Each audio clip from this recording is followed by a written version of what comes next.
Thank you for watching, and remember to like this video and subscribe to my channel. Thank you for your support. The Weather Channel is going where we've never gone before. Uncharted Adventure, hosted by Mike Corey, is a weekly adrenaline-filled journey visiting exotic destinations. It's a first-hand look at the fascinating cultures and natural wonders of the world. This week, Mike takes us on a Colorado adventure. Yeah, at least, okay. We got a big hitter on tap for you in the west. Rain and snow set to slam in here as far as the eyes can see here. We're talking about feet of snow, cascades down to the Sierra, across the Intermountain region into the Western Rockies. Just exactly what they need. It's going to be a good one. And joining us live about the much anticipated snow for Tahoe is our friend. I've been told I have to sell this. Yeah, you got to sell it hard.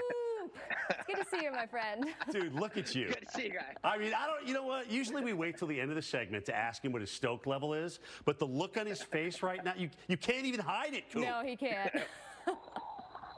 It's big, Jim. It's big right now. I'm just telling you. It just feels good. I mean, Yeah, just for the record, Coop, just so you want, the GFS model, which is one of the models we look at, is printing out 100 inches up through so that 2 to 3 feet is child's play. We're talking about 6 to 10 feet, bro.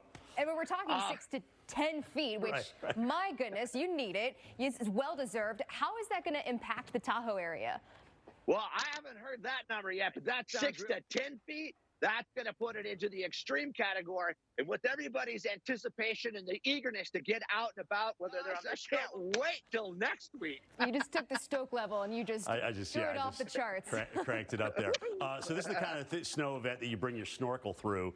But let's talk a little bit about this, Coop. You know, with that kind of snow and that kind of cover coming up, is there anything from the fires that present, a danger going forward, or is that just going to get covered up? Well, I mean, Combs, I'll give you $200 if you go out and cover this snow event and stand in snow that deep. Mother Nature cashing in on an already turbulent weather week. 28 million people waking up under weather alerts. And double-digit snowfall totals from Utah to the upper Midwest, packing wind gusts of 50 miles per hour, in some spots even higher. Yeah, that's right. The South bracing for high winds, hail, tornadoes, and that's already for a region that's been battered this week. It really has. Welcome into America's Morning Headquarters. I'm meteorologist Molly McCollum. Happy to be here alongside meteorologist Jim Cantori and Felicia Combs. Your weekend weather is going to pack a punch, that's for sure. So we want to get right over to Jim, tracking the severe weather threat. Jim, it's going to be one of those Friday nights where it might be best to stay indoors. Yeah, and it's going to be a long going on somewhere in Middle Tennessee. Well, when you have a dynamic severe weather event like this in December, usually the north side of the system is accompanied with some snow, and that's exactly what we're seeing. This is no exception, right? No, this definitely is not. Denver, a few flakes start to fly here pretty soon. Where we're expecting the significant snowfall, that's where you have all these winter storm warnings, winter weather advisories from Wyoming all the way to the UP of Michigan. And you're talking about 1,000+ miles. Whoa, what happened there? 1,000+ miles from Wyoming to the UP that we are under winter weather advisories, winter weather warnings, and where we will likely see the most significant snowfall.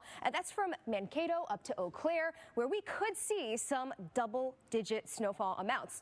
And within that, the dynamics, if they become just right, we could see a little bit of thunder snow as well. So we've got really a feast for the eyes on the water vapor this morning. A lot going on, a very expansive system where the snow already falling in Rapid City, starting to fall in Sioux Falls. Now, Sioux Falls is just the beginning. Those conditions start to deteriorate as we go over the next couple of hours. And the wind is going to be a big factor as well today, too, with the snow falling and our temperatures dropping, and then the wind starts coming in about 30 miles per hour. So not enough to cause blizzard conditions, Felicia, but still enough to make some whiteout conditions and make it plenty dangerous on the road. Felicia does to me behind the scenes, kind of just shrugs me off. I would never. I know you wouldn't.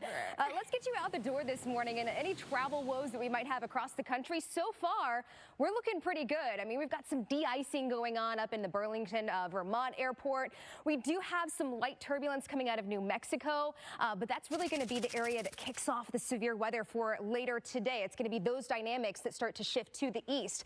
Checking in with some of the airports that could be affected as we go throughout the day. Chicago, you might see some delays as we see some rain and definitely some wind moving in. Minneapolis, you've got snow waiting for you and a lot of snow coming your way. As we move to Nashville, that's where we're talking about severe weather, a little bit of everything with this system. And Denver later today, potentially your first measurable snowfall. I know you've been waiting for a long time. And then as we go over into the Portland area, that's where we just have some rain moving in. But we do have, yes, some turbulence being reported in some areas. We're talking about just very light turbulence. It's nothing that's really been too big of an issue this morning. But again, these are the dynamics right here that you see those yellow airplanes of the system lifting out of the Rockies and moving across the central part of the country. That's going to cause the severe weather later today. We are going to see some major delays on the roadways. We're talking about I-80 up to I-90, where we've got blowing, drifting snow. We've got the wind picking up, and we also have the snow coming down. At times, that could cause some whiteout conditions. Now, Minneapolis, you're good to go right now. It's really going to be later today for you, especially into the afternoon and evening time frame, that it gets really rough out on the roadways. And Jim, I don't want to get people too excited, but the National Weather Service in the Twin Cities, we could see snowfall rates 1 to 2 inches per hour starting to fall. And as Jim just mentioned, we've got the really strong wind, too. So we've got some blowing and drifting snow. Certainly going to affect some visibility out on the roadways. Now, Sioux Falls, you're talking about anywhere from 4 to 6 inches of snow. You go just down the road to areas like Omaha up to Sioux City. That's where you're going to see snowfall amounts that are a lot less than what we're going to see in Sioux Falls. So that sharp divide that we're going to see with this system. Now into the Twin Cities, this is going to be really an afternoon to evening event for you, where the snow starts to creep in, maybe a few flakes flying by later this morning, and then the heavy snow starts to move in. And we're talking about continuing well into the rush hour time frame. It's Friday. I know a lot of people, you've got plans, you've got holiday parties, you've got a flight to catch maybe. I would go ahead and check with your airline carrier, because this will likely cause some delays. We're not talking about blizzard conditions, but this is enough that we could see some whiteout conditions out on the roadways. Now, areas along and south of Minneapolis, that's where I expect the higher snowfall amounts. You go just north of the city, you're talking about 2 to 3 inches of snow. But just south of Minneapolis, we could see some double-digit snowfall amounts. And it's going to pile up pretty quickly. We head to Green Bay now. This is going to be a place that we have to watch really closely. You're going to be right on that rain-snow mix line, that dreaded purple color that you see creeping to the north. And really, in Green Bay, you're going to get just about everything. You're going to have snow, you're going to have freezing rain, you could have sleet, really just about all of it in the next 24 hours. That's going to really just be the messiest zone that we see before transitioning all to snow and eventually getting out of here by Saturday afternoon.